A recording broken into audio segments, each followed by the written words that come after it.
એટલું કહેવાનું છે કે આટલો બધો વિવાદ ચાલ્યો, મીડિયા આવ્યા, ભાજપના રાજપૂત સમાજના આગેવાનો છે, વંદનીય છે. એ લોકો એક પણ વાર કેમ ન કહેવા? એક વાર ખાલી વડીલો છે. જો જેમ આપણા સમાજમાં બધી જ જ્ઞાતિમાં બધા પક્ષમાં વડીલો છે, પણ ભાજપનો એક નાનો એવો કાર્યકરી તે વિવાદમાં આવવાથી બીવે છે. ખરા ભાજપથી એટલો તો બીવોશો કા?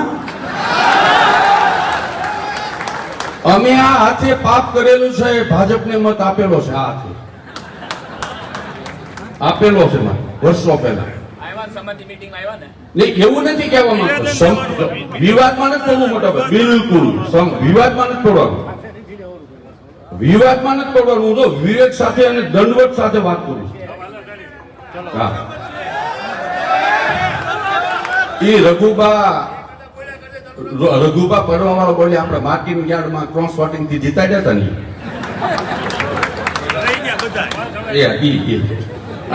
કીધું એટલે નતો. બાકી મારે વિવાદમાં નથી પડવું. છતાં આવો ને આવો સાથ અને સહકાર આપો, આપણું સંગઠન આપો, રાખો મજબૂત, અને ત્યાંથી રૂપાલાજીની ટિકિટ રદ થાય